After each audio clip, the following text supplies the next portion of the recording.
Reactor online. Sensors online. Weapons online. All systems nominal.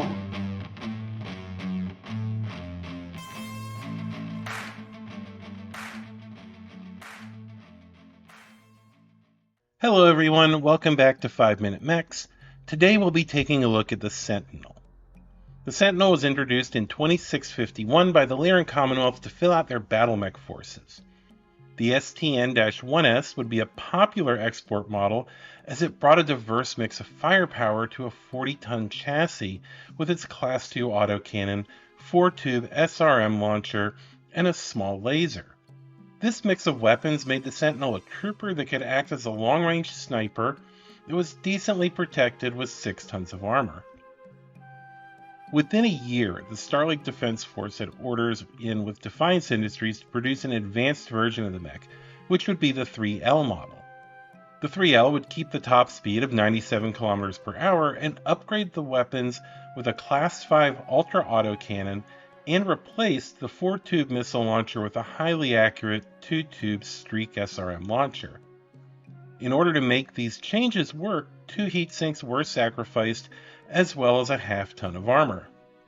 The 3L did act as a wedge between the Commonwealth and the Starleague as a whole, as the SLDF tightly guarded the rights to the 3L, a Lyran-built mech, forcing a painfully slow rollout of this variant to the Lyran Commonwealth Armed Forces.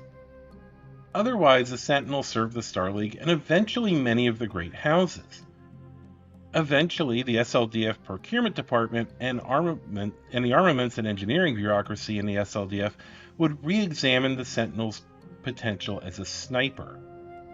In 2715, the Starleague Royal Divisions would take possession of the first delivery of the STN-3LB Sentinels, which came from these efforts. The 3LB turned the Sentinel into a deadly sniper platform by replacing the 240-rated Fusion engine with an extra-light engine.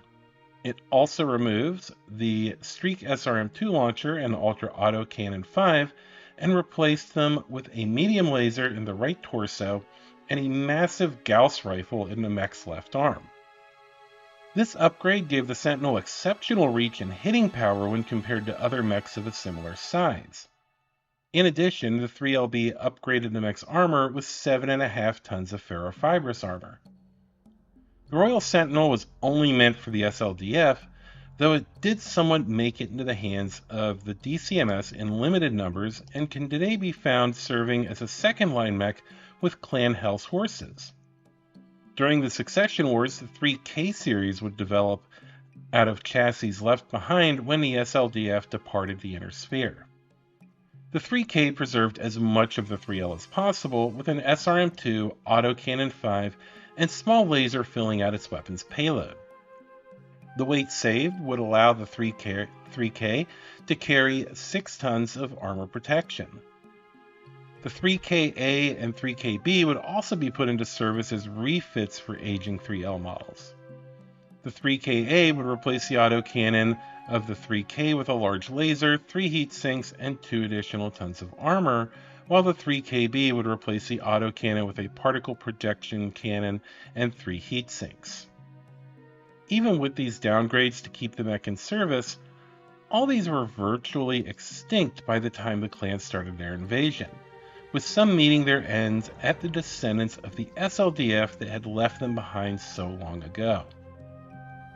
As the old Sentinels were dwindling and the 3K series was finally coming to an end, Defiance Industries would breathe new life into the platform with information gleaned from the Helm Memory Core and begin production of the 3M model in 3035. Based heavily on the 3L, the 3M retained much of the older design with an Ultra Autocannon 5 backed up by a medium laser and SRM-2. The 3M carried 5.5 tons of armor and filled much the same role as the old Starleague model and served until the Republic era. House Davian would influence the Sentinel eventually with the 4D model introduced in 3063. The 4D leans heavily into House Davian's autocannon fetish, with the primary weapon being a rotary autocannon 5 and a single extended range medium laser as its secondary weapon. The 4D uses a standard fusion engine and has case protection for its 2 tons of ammunition, which isn't nearly enough to feed a Rack 5. This means that if its 7 tons of ferrofibrous armor can't protect the ammunition, the 4D can disengage and return to the rear for repairs. The 4D served the Fed Sons until the HPG blackout, when the variant fell into disuse. While the word of Blake would leave a horrible reputation with some mechs, their use of the Sentinel wouldn't stain its reputation, and to be fair, the variant came up with is an oddity when compared to most. The 5WB would show up around 3070 and carries a pair of light autocannon 5s in its left arm, supported by 3 ER medium lasers. It's powered by a light fusion engine with case protection for the ammunition, and is, or was, protected by 6.5 tons of armor. Like I said, it's an odd variant, with shades of the Royal variant, but also feels a lot like how they're just sticking anything that might seem vaguely in line with the design on it that was brand new. Looking forward, though, the most recent variant of the Sentinel is the 6S, which Defiance put into production in 3135. The 6S uses a light engine, but does have Case 2 equipment to protect the engine from an ammunition explosion, and this makes the mech quite durable. It carries mostly inner sphere weapons and equipment, with an autocannon 5 and 2 Thunderbolt 5 missile launchers. The one piece of clan equipment it is armed with is a clan spec ER medium laser. The Sentinel has always been an excellent striker and skirmisher, at least in most of its variants. It is a bit disappointing that no one has brought back the Royal variant, and to be fair, I would love to see what the clans could do by building a Sentinel C. I'm happy to see that the mech is still in service, at least for the Lyrans, and hopefully with the Sentinel being active in the hinterlands, we will see it proliferate throughout Inner Sphere mercenary commands that are serving in that region. Thank you to my patrons. At Captain, we have Sarah. Lieutenants, we have Boy in a Box and Nasty Taurus. Sergeants, BZ Archer, Steven, Faz, Housemaster Podang, and Country Fried Minis.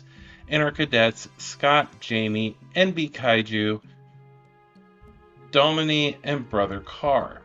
I also want to thank my channel members, Miss J. Speechly, Anonymous Only Agent, and Greg Swars. And finally, Unicorn Company's sponsor, Fortress Miniatures and Games. Check them out. They're a huge supporter of the community and the best place to get all your Battletech needs taken care of. If you want to support Unicorn Company, you can become a channel member here on YouTube or a patron at patreon.com/unicorncompany. Links to my sponsors, also Country Fried Minis and Scott's Game Room, will be in the description. Thank you all, and stay safe out there, Mech Warriors. This is Carrie, signing off.